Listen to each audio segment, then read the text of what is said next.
Ethan Cole woke up with blood on his hands. That wasn't a metaphor. His palms were slick, dark red, and his fingernails were torn. He sat up fast, chest pounding. His bedsheet was smeared with mud, his feet bare and cut. The open window let in a cold breeze from the woods behind his house. The clock read 3:42 a.m. For a few seconds. He just sat there, staring at his hands. Then he noticed something worse, a faint knock at his door. Ethan. It was his neighbor, Nora. Her voice was shaking. "You need to come outside. It's bad." He threw on a shirt and followed her. The air was freezing, the sky gray. Blue lights flashed in the distance. Police cars?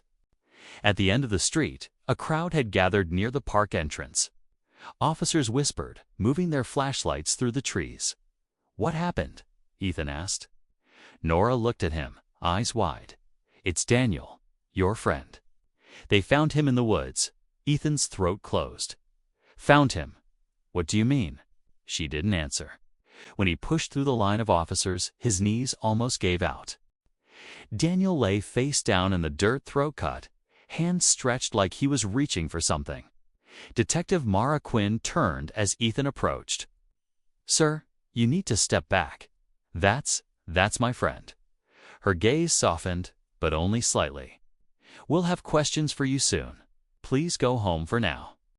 Ethan nodded weakly, but as he walked away, he saw something that made his stomach twist. A small trail of bare footprints leading away from the body, toward his house.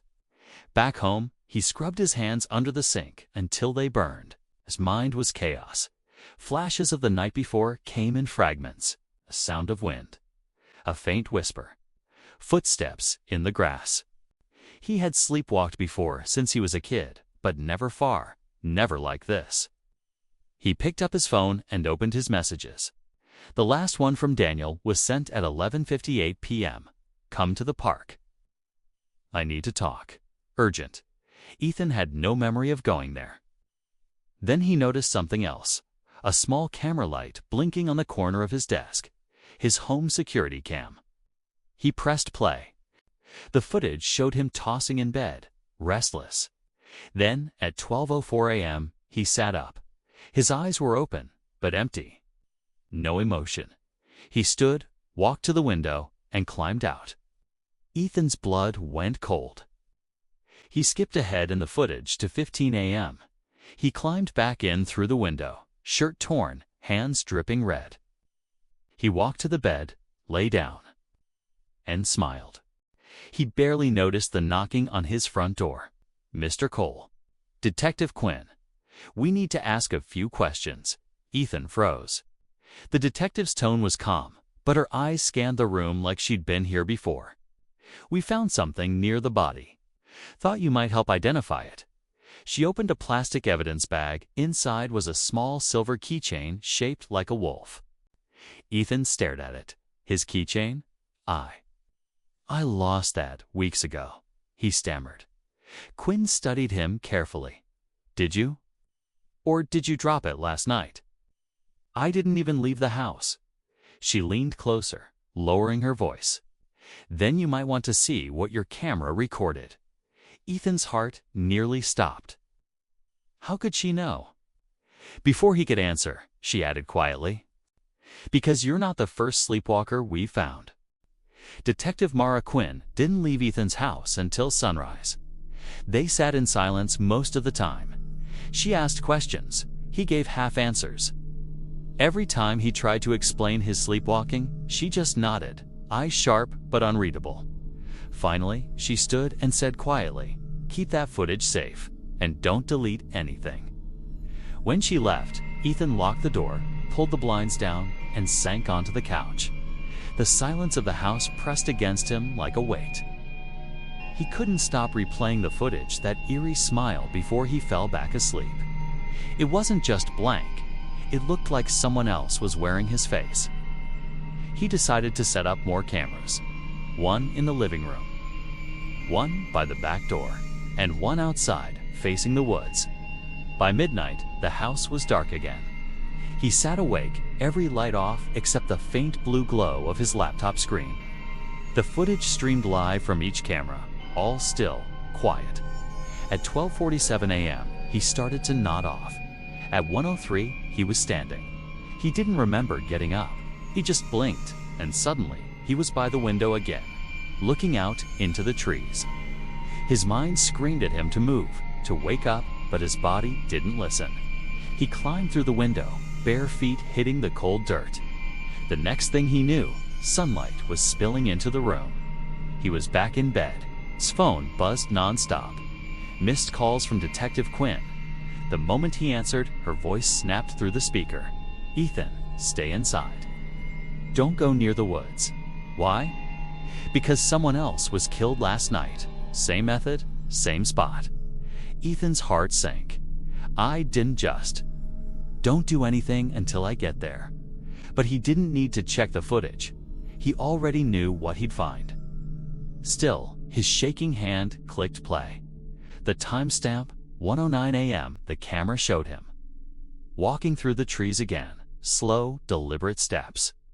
He stopped in the clearing, where a shape was already waiting for him. A woman, she wasn't moving, but she was standing. Just standing there, staring at him. Ethan leaned closer to the screen. Her hair was wet, her clothes pale, her face blurred by fog, but her eyes glowed faintly under the night vision filter. Then, his own voice came from the camera's mic, low and hollow. Like someone speaking through him. "You're not supposed to be here." The woman smiled. "Neither are you." And then static. When the footage resumed, she was gone. Ethan was alone again, staring into the woods before turning back toward the house. The clock on the camera read 3:33 a.m. Detective Quinn arrived an hour later, holding a photo in her hand. "Ethan," she said, "is this the woman you saw?" It was her, the same face. But the date under the photo made his blood run cold. She'd died 6 years ago. Her name was Lila Gray, Quinn said quietly, sleepwalker. Her case went cold after her boyfriend was murdered. She claimed something made her do it. Said she saw herself every night before the killings. Ethan swallowed hard. "So, what are you saying?" Quinn looked around his living room like the walls were listening. "I think you're both connected to something bigger. Something that doesn't stop when you wake up." He shook his head. "No, this isn't possible." But she cut him off, placing a small evidence bag on the table. Inside was a torn piece of fabric, white cotton soaked in blood. "We found this at the scene. Guess whose fingerprints were on it?" Ethan stared at her. "Mine." Quinn nodded slowly. Then she whispered, almost like a warning, "And one more thing. The lab says the blood on your hands isn't Daniel's, it's yours." The man in the mirror, Ethan, hadn't slept for 2 days. Every time his eyes closed, he heard the whisper, soft, calm, familiar. "You can't run from yourself." He sat in front of his laptop, reviewing the camera feeds again, frame by frame. Every night was the same. 1:03 a.m., he rose from bed. 3:33 a.m., he returned. Always smiling, always covered in dirt. But last night, something new happened. At 2:16 a.m., another figure entered the frame. Not the woman, not a stranger, him, a second Ethan. The figure stepped out of the shadows, identical in every detail, same shirt, same scar, same walk. But when he turned toward the camera, the smile was wrong, wider, sharper. Ethan froze the frame and stared. "What the hell?" He called Detective Quinn immediately. "I'm not crazy. There's someone else, someone who looks like me." Her voice came tired and cautious. "Ethan, we checked the DNA. The blood was yours. No one else's. I'm telling you, there's another me. Check the footage. I'll be there in an hour." But by the time she arrived, the footage was gone. Every clip from that night, deleted. Only one video remained. A single file titled me_2.av. Quinn frowned. "You didn't do this?" Ethan shook his head. "No." She hesitated. then double-clicked the file. The screen filled with static. Then came a dim view of Ethan's living room, filmed from the hallway, like someone else was holding the camera. In the footage, Ethan was asleep on the couch. A whisper came from behind the lens. "You don't deserve to wake up." Then the figure leaned over the sleeping Ethan, placed a hand on his chest, and said softly, "Let me drive tonight." The camera dropped to the floor. The screen went black. Detective Quinn stared in silence. "This looks staged, does it?" I even snapped. "Because I don't remember filming it." "Then who did?" Ethan rubbed his face. "Whatever's happening, it started after Daniel died. Maybe he tried to tell me something that night." Quinn's eyes narrowed. "You think Daniel knew?" "I think he found out what I was doing in my sleep." That night, Ethan barricaded every door, taped his wrists to the bed frame, and aimed his phone camera at himself. He whispered to it, "If I move, stop me." Then he waited. 2 a.m., 2:47.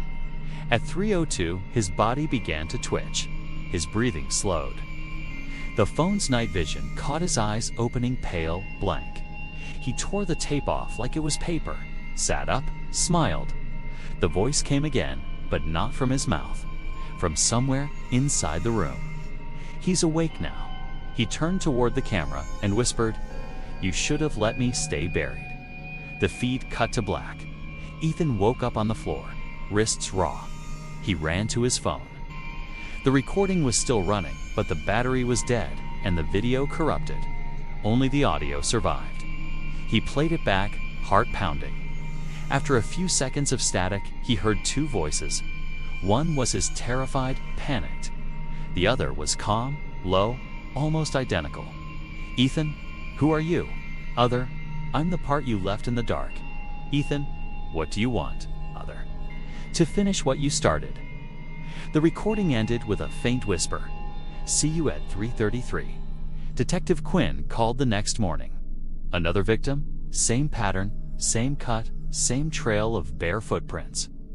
"Ethan," she said quietly, "we've placed you under surveillance tonight. If this happens again, we'll see it." He wanted to feel relieved, but deep down, something inside him smiled. Because when he looked at his reflection in the window, it smiled back half a second late. The final night, the rain fell in thin, whispering lines across Ethan's windows. Every drop felt like a countdown. 3:33 a.m., the hour of his other self. Detective Quinn sat in her unmarked car outside the apartment. Her partner, Reyes, monitored the live feed from hidden cameras they'd placed earlier. "Any movement yet?" she asked. Reyes shook his head. Not a sound. "If this guy's really doing what you think, we'll have him on tape." Quinn stared at Ethan's window. "Let's hope we're not too late." Inside, Ethan sat on his bed, wide awake. His wrists were bound again, tighter this time, and his phone streamed the live feed straight to the detectives. He whispered to himself, "If you're real, come out." The clock on the wall ticked softly. 3 a.m., 3:10. Then the lights flickered. Once, twice, the air grew colder. The reflection in the window shifted, even though Ethan hadn't moved. And then it smiled. "Do you called?" The reflection whispered, lips moving out of sync. Ethan's breath caught. "Adio, not real." The voice laughed. "I'm more real than you think. You just buried me under pills and guilt." Suddenly, his body jerked violently. His eyes rolled back. The ropes around his wrists tore loose, not snapped, torn. The live feed glitched, then stabilized, showing Ethan standing perfectly still.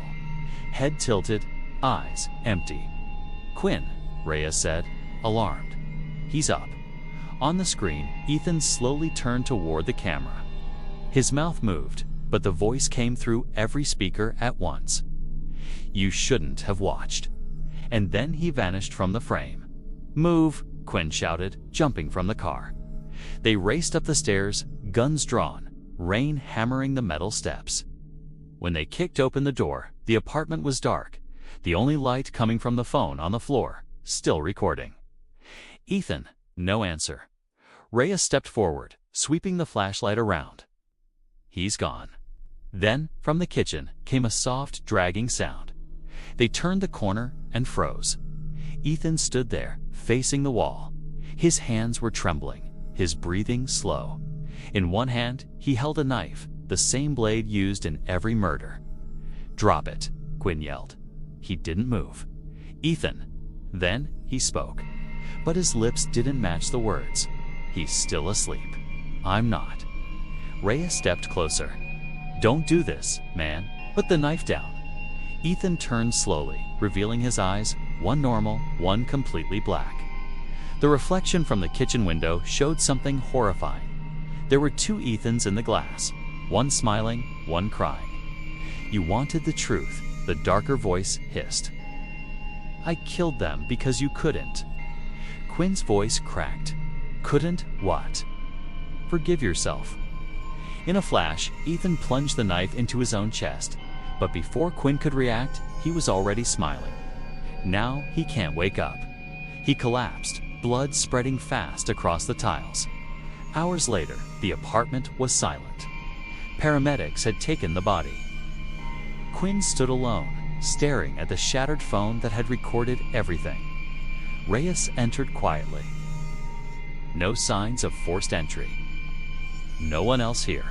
"But we found something weird." He handed her a USB drive labeled 333.